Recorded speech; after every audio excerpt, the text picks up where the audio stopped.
BJP केंद्रीय मंत्री स्मृति ईरानी ने राहुल गांधी पर लगाया फ्लाइंग किस करने का आरोप। स्मृति ईरानी के आरोप से बीजेपी हाईकमान की हुई किरकिरी तो कांग्रेस ने पेश की सफाई।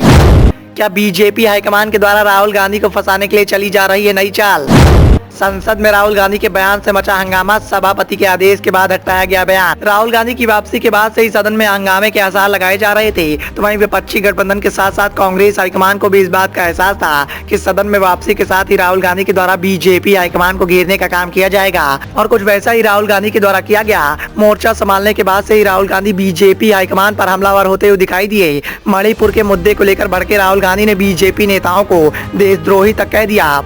देशद्रोही कहने के साथ साथ मणिपुर में भारत माता की हत्या करने के आरोप बीजेपी नेताओं पर राहुल गांधी के द्वारा लगाए गए। इस बयान के बाद सदन में हंगामा हो गया। बीजेपी के कई नेताओं ने इसका विरोध किया। लंबे समय तक चलने वाले हाई प्रोफाइल ड्रामे के बाद अंत में सभापति एक्शन में आए और सभापति के आदेश के बाद राहुल गांधी के इस बयान को सदन के रिकॉर्ड से डिलीट करवाया गया। लेकिन इसके बाद चौंकाने वाली बात बीजेपी के केंद्रीय मंत्री स्मृति ईरानी के द्वारा राहुल गांधी को लेकर कही गई। स्मृति ईरानी के द्वारा राहुल गांधी पर फ्लाइंग किस करने का आरोप लगाया गया। बीजेपी की महिला मंत्री के इस बयान के बाद राहुल गांधी सवालों के कटघरे में आ गए, तो इस बात को लेकर राजनीतिक चर्चाएं भी तेज हो गई कि क्या बीजेपी के द्वारा एक बार फिर से राहुल गांधी को फंसाने के लिए नई रणनीति पर काम किया जा रहा है। क्योंकि राहुल गांधी के द्वारा बीजेपी हाईकमान पर हमला बोलने के तुरंत बाद जिस तरह से बीजेपी की महिला मंत्री स्मृति ईरानी के द्वारा राहुल गांधी पर फ्लाइंग किस करने का आरोप लगाया गया, उससे कहीं न कहीं बीजेपी हाईकमान भी सवालों के कटघरे में आ गया। बीजेपी की महिला मंत्री के द्वारा राहुल गांधी पर संसद के भीतर अभद्र व्यवहार, फ्लाइंग किस करने का आरोप लगाया गया। केंद्रीय महिला और बाल विकास मंत्री स्मृति ईरानी ने बुधवार को कांग्रेस के नेता राहुल गांधी पर सदन के अंदर फ्लाइंग किस करने का आरोप लगाया। सिर्फ इतना ही नहीं, महिला सांसदों के प्रति अभद्र व्यवहार दिखाने का आरोप भी लगाया गया और उन्हें स्त्रियों के द्वेष रखने वाला व्यक्ति बताते हुए कहा गया कि सदन में पहले कभी भी ऐसा आचरण नहीं देखा गया। बाद में भारतीय जनता पार्टी की महिला सांसदों ने लोकसभा अध्यक्ष ओम बिरला से मुलाकात करते हुए केरल की वायनाड सीट से लोकसभा सदस्य के खिलाफ सख्त कार्यवाही करने की मांग की। लोकसभा अध्यक्ष को संबोधित करते हुए भारतीय जनता पार्टी की 20 महिला सांसदों के हस्ताक्षर वाले शिकायती पत्र में कहा गया कि हम आपका ध्यान आज सदन में केरल के वायनाड से सांसद राहुल गांधी से संबंधित एक घटना की ओर दिलाना चाहती हैं। उक्त सदस्य ने अभद्र आचरण प्रदर्शित किया है और उस समय केंद्रीय मंत्री एवं सदन की सदस्य स्मृति ईरानी को लेकर अभद्र भाव भंगिमा प्रदर्शित की जब वह सदन को संबोधित कर रही थी। हालांकि कांग्रेस ने अपने नेता का बचाव किया।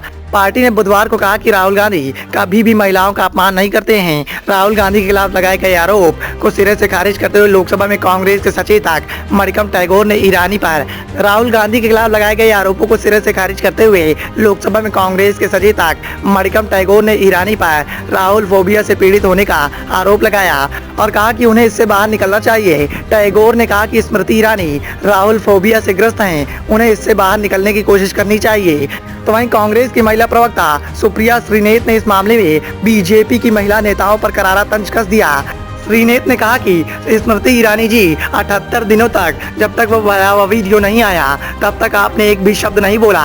कांग्रेस सांसद सती तरूर ने भी राहुल गांधी के भाषण को शानदार उत्साहजनक करार दे दिया और कहा कि स्मृति ईरानी जी आपने अपने ही पाले में गोल कर दिया है। कांग्रेस के साथ साथ शिवसेना यूबीटी की राज्यसभा सदस्य प्रियंका चतुर्वेदी ने भी राहुल गांधी का बचाव करते हुए कहा कि मैं दर्शक दीर्घा में थी और राहुल गांधी ने स्नेह करते हुए ऐसा किया। भाजपा प्यार को स्वीकार नहीं कर सकते हैं। फिलहाल बीजेपी की महिला केंद्रीय मंत्री के इस आरोप के बाद बीजेपी हाईकमान को जमकर किरकिरी झेलनी पड़ी, तो वही राजनीति के गलियारों में इस बात की चर्चाएं तेज हो गई कि क्या बीजेपी हाईकमान के इशारे पर ही महिला सांसद स्मृति ईरानी के द्वारा ऐसा किया गया। क्या बीजेपी हाईकमान के द्वारा एक बार फिर से राहुल गांधी को बैकफुट पर लाने की रणनीति पर काम किया जा रहा है। इस बात की चर्चाएं इन दिनों राजनीतिक गलियारों में तेज हो गई हैं। Bureau report, the noise of India.